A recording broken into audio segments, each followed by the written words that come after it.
Hello and welcome to Ultra Modern Morons, a podcast about trying new things. I am your host, Luke, famous art curator.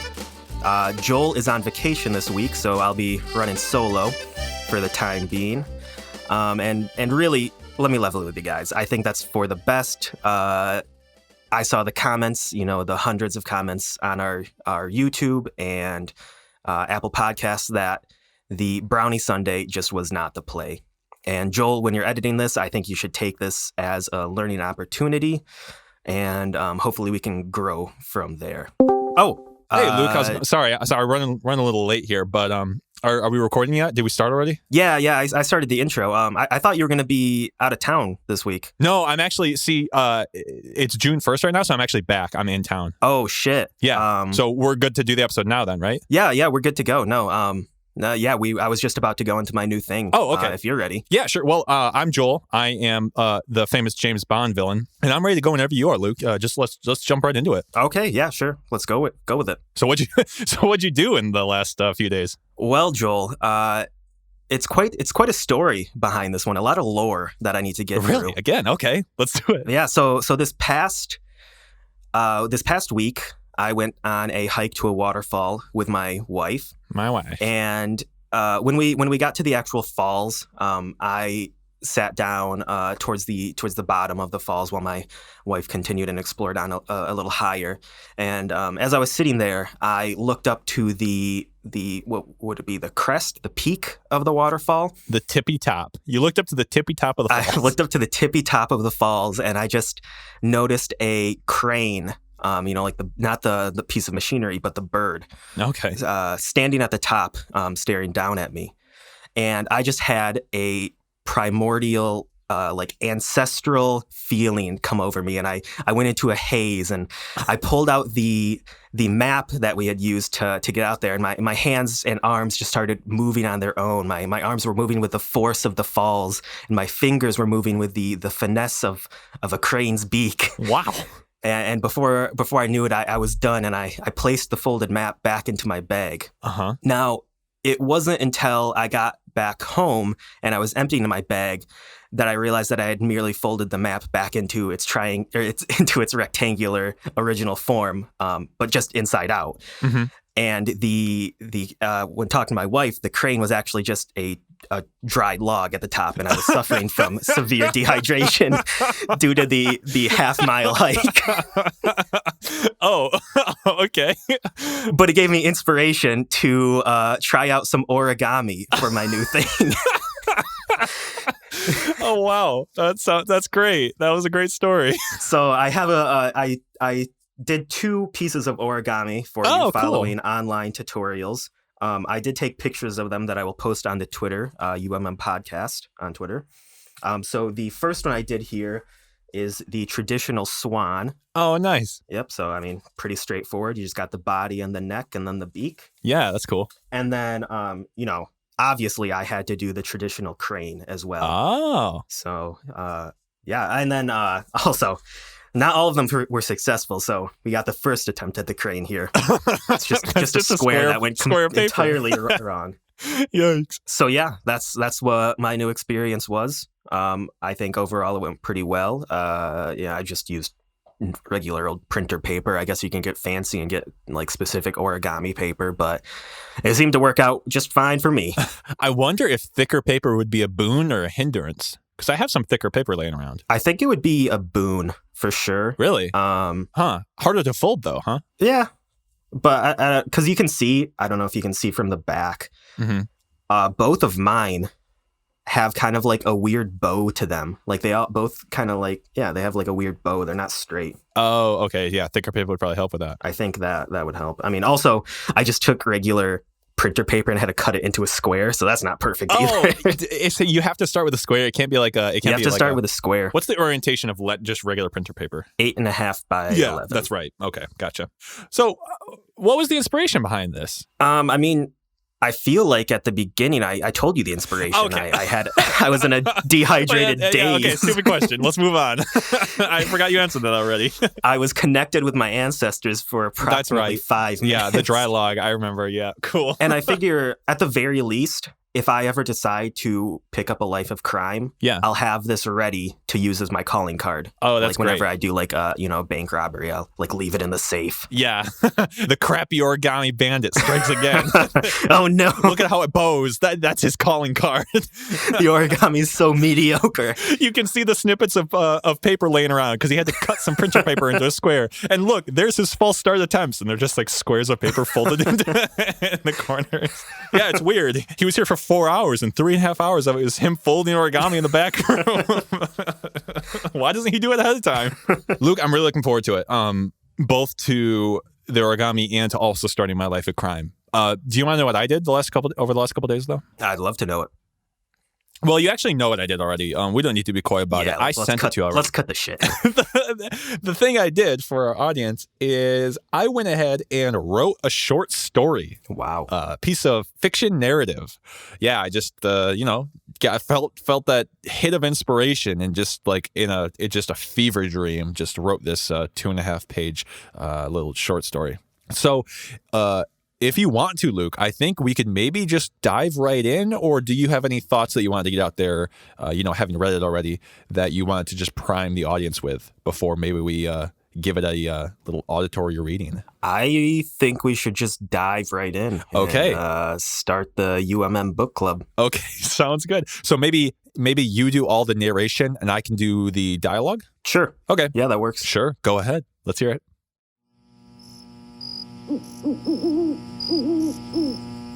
Mark first noticed it with his left pinky, a small twitch, a slight spasm, almost unperceivable. Mark tossed his pen onto the desk and massaged his palm. He had been writing for almost 4 hours now. The sun was long set, replaced by a dim moon accompanied by the singing of crickets and the electric hum of the street lamps drifting through the open window. Mark had wanted to quit writing hours ago. He had waited to start this English literature final essay the night before it was due, a choice he was deeply regretting now. Maybe he should call it quits for the night and wake up early to finish the paper. After all, his brain felt like pudding, and it was getting harder and harder to focus on the words. Maybe he could. Hello? Mark started, looking around his room. Hello? Mark whispered. He had heard what sounded like a soft voice, spoken as if the mouth were mere inches from his ear. Mark stopped massaging his palm and stood. His bedroom door was closed. His parents were asleep downstairs. He was alone. Mark eyed the open window. He must have heard something outside. That, or he was more tired than he thought, and his mind was playing tricks on him. As he moved to close the window, Mark stopped abruptly, looking down as he noticed something was brushing against his thigh. His left pinky and ring finger were slowly rubbing against the fabric of his sweatpants, as if exploring the physical sensation of touching the material. Mark panicked, able to feel these fingers softly stroking against his leg, but unable to feel the fingers themselves. Mark quickly shook his hand, then inspected it closely. He was able to flex all 5 fingers, feeling the sensation of closing his hand into a tight fist. Mark waited a moment, but nothing else happened. Slowly, Mark closed the window and laid on his bed, glancing warily at his hand. It took a while, but Mark was eventually able to slip into a restless sleep. He was awoken by quiet rustling and an odd sensation in his shoulders. Sluggishly opening his eyes, Mark noticed he was standing in front of his closet. He could see his arms outstretched, hands slowly rubbing the different materials of his shirt and jacket, but he could not feel any sensation past his shoulders. Mark inhaled sharply, causing his arms to fall limp to his sides as if surprised they got caught. Sensation returned as Mark felt his arms hit his legs. Mark stumbled back, panic rising from his chest. His breathing became rapid as he held his arms in front of him, afraid of them moving on their own. Mark whirled around at the sound of the voice. It was close. Sweat began to condense on his forehead as he scanned the room, looking for the source of the whisper. Nothing. What's happening? What is this? Mark muttered. He stilled when he heard the distant banging of pots and pans from downstairs. Mark strode for the door, relieved to hear the comforting sounds of his mother beginning breakfast downstairs. He almost tripped, lurching forward at the waist as his legs stopped in their tracks. Numb from the waist down, Mark watched in horror as his legs retraced their steps back into the room. No. The voice whispered, as if amused.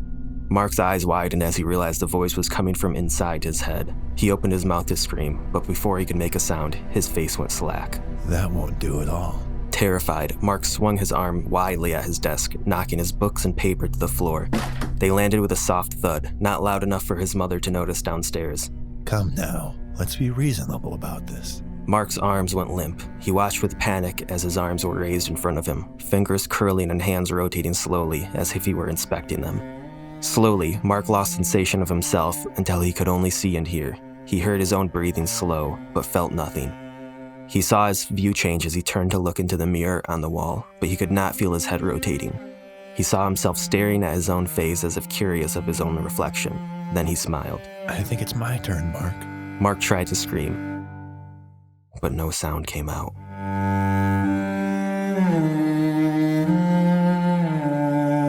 I wrote this and I have shivers right now. It's like 85 degrees in my room right now, and I am shaking You've got the chills. in my boots. What'd you think of it?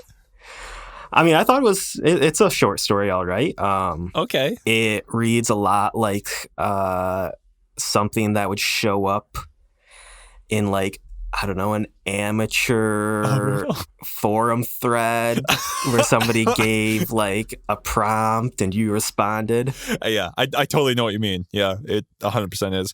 I mean, does it surprise you? I mean, I minored in English writing in college. Should I be better at this or what? I don't think it's bad. Okay, yeah. To be fair, I sort of just banged this out in like one go and like Nice. never looked back. So this is almost like I'm able to look at it with fresh eyes now.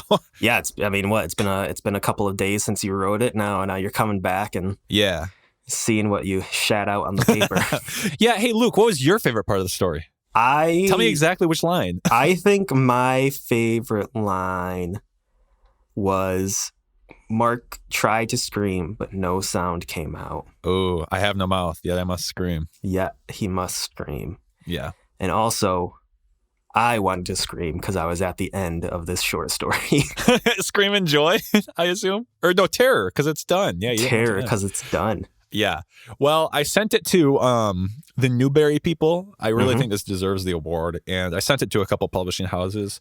They haven't responded yet because I assume they are like, man, someone else has picked that up already. He's got that Newbery already. He's got that newbie. And they aren't even bothering to respond. Yeah, I mean, I could honestly, if you were to, just flesh this out a little bit more, dive a little more into the psyche of Mark, I could see this being the next installment in the A Song of Ice and Fire series. Oh, honestly, if anyone's going to finish that series, it might as well be me. Like, why not at this point? Yeah. If Georgie R.R. isn't going to finish it, like, I'll pinch hit. I'll step up to the plate. Like, someone's got to do it, right? Why not? Yeah, that's what I figure. Like, I'll just walk in, slam this down like I'm slamming down my resume and just be like, here you go.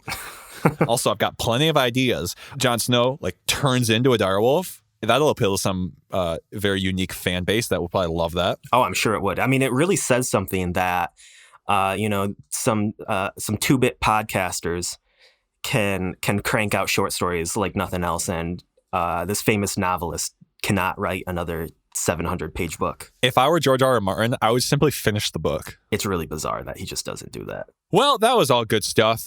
We will be back in segment 2 of the episode to further the discussion. I'm looking forward to trying some origami. I'm looking forward to reading your short story, Luke. But in the meantime, please enjoy 20 seconds of cheesy, upbeat stock music.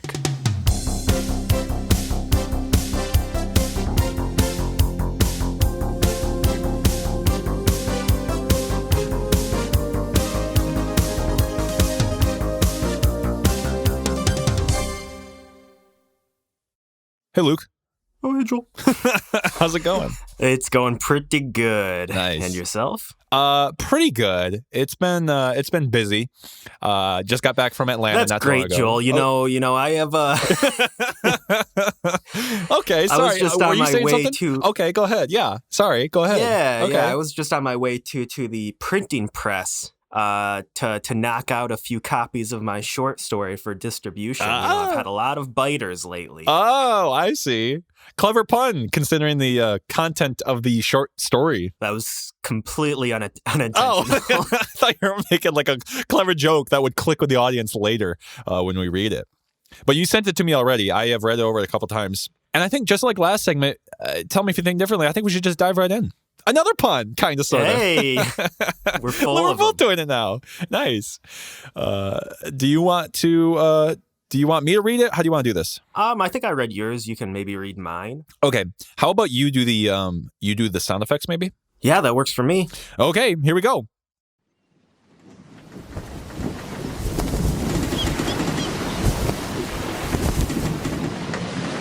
The Salted Sailor rocked rhythmically with the rise and fall of the waves, its faded white hull a contrast to the dark waters surrounding it. At the stern of the ship, Frank sat atop his rocking chair, matching the rhythm of the waves. His long grayed hair and tan skin mirrored the hull and teak of the sailed sailor. Frank was his ship. In front of him, 4 fishing poles reached over the edge of the ship, their lines disappearing into the depths of the sea. Frank's eyes casually shifted between the poles, searching for any sign of movement, any sign of life. He knew there would be none. The day was doomed from the start. Frank knew it just as he knew that water was wet. His bait was old, and even fish have standards. Frank closed his eyes and leaned back in his chair, listening to the creaking ship as it crested the waves. Creak. Creak. Creak. Plink. Plink. Plink. Frank opened his eyes, the crisp ocean air now overtaken by the sound of metal hitting metal. Frank followed the sound to the bow and peered over the side. He was met with a small lifeboat bearing the name of the MV Ancillus, a merchant vessel that had gone up in flames a week prior, leaving no survivors. Until now. In the middle of the yellow dinghy lay a lone man. He had a strong, youthful face marred by too many days in the sun and lips cracked from dehydration. From the ship, Frank could see the man was breathing, but barely. Frank lowered himself into the dinghy and tied it off to the railing of the Salted Sailor. With his lumbering arms, he lifted the young man over the railing, setting him down on the deck before following.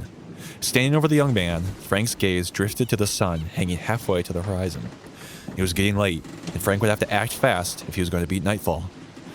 Frank reeled in the last of his poles with a newfound sense of purpose. The day had not been a waste after all. As he strapped down the ice chest, brimming with shit. Brimming with his chest. Oh, man. I might leave that in. As he strapped down the ice chest, brimming with fish, and took the helm, he stopped briefly to gaze upon the sun, tickling the horizon, its reflection spilling paints of red and orange, staining a vast blue canvas. The events of the day made Frank remember something many fishermen forget after years of service. The ocean is a fickle mistress that gives as easily as takes. That takes an entire merchant ship into its depths, only to give to a lone fisherman in need of bait. Frank smiled and started the Salted Sailor towards home.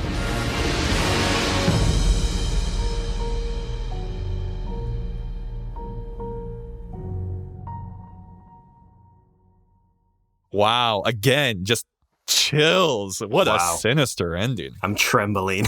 Okay, my first gut reaction question is, did you consciously have it be sort of a bright, sunny, almost homely story at the beginning, only to just do this, just like pull the rug out from under you sort of twist at the end? Yes. Well, Okay, 'cause okay. he eats the guy, right? No, the intention is that he cuts the guy up and uses him as bait Oh, because he doesn't have good bait. That's why he's not catching fish. Oh, I get it. I thought he eats the guy. I thought he was like, man, I don't need bait anymore. Here's my dinner. I don't need to fish. No. I mean, I cannot stress enough. I mean, some of it was, I guess, slightly intentional, the wording I used, but I can also not stress enough that I just threw most of it in there without any thought. Oh, okay, yeah. This is sort of like the spaghetti draft. You just threw it against the wall and see what was going to stick. Yep, that's exactly right. Okay, well, good. Again, Newbery Award winning. I actually no joke. I thought it was pretty good. Like, I actually thought it was fairly entertaining for being a couple hundred words, just over one page. It's like it tells a decent story. Like it took me along for the ride. Wow, I mean, coming from Joel, the author of the UMM short story #1, and the next Game of Thrones novel. Or Song and of the Ice next Fire. Game of Thrones. Yeah, I've already got a couple drafts That's- going on. It's been like a week and a half since we recorded segment 1. I've already got like nice 3 books written. I mean, it's easy. It's easy when you just decide to write. Plot lines, more like Coke lines. Am I right? Hey. That's all it takes, baby. The secret ingredient is crime. I mean, I think I had a lot of fun, I guess, writing it. It took me, I think you had said that you kind of just knocked yours out in a like kind of one sitting. I did mine in maybe like 2, more like 3 settings Okay. across 3 days. Gotcha. Just kind of writing a bit and then getting sick of it, putting it down, coming back to it. And I think that helped because I was able to, come back and tweak a few things that sounded bad. Yeah, that's probably the way to do it. Better than what I did, which is just like completely just crap out of the first draft and don't touch it again. Yeah, and I think the only reason it's shorter is because you had like a formal writing education. You minored in English or whatever. Yeah. Well, we'll call it formal. Yeah, I mean, I guess I showed up to a classroom, but like... Yeah, but like the only thing I remember about like writing, especially from the more, I guess, like science-based courses that I took, is just to keep it like super concise. Yeah. That's like kind of the number one rule that I was always told. Just look at every word and be like, does that need to be in in here? Brevity is the soul of wit and all that. Exactly. Did you want to talk about origami? Yeah, I think I have time. Yeah.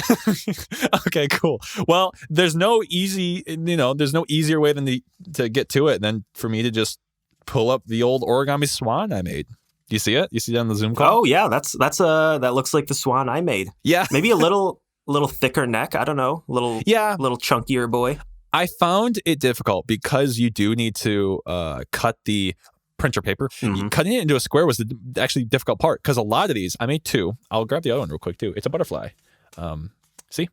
It's a butterfly. Oh, that one's very nice. Thanks. I like that. The most difficult part was just getting the square right. And I don't think I got it either time. Like I should have done the math and realized, wait, I just need to cut off 2 inches from the long side. And I just was like, I don't know why. I was just like, I'll just eyeball it. And I don't think I got it either time. I was not working with the square to start. So you can see, the Zoom call doesn't do it justice, but it's not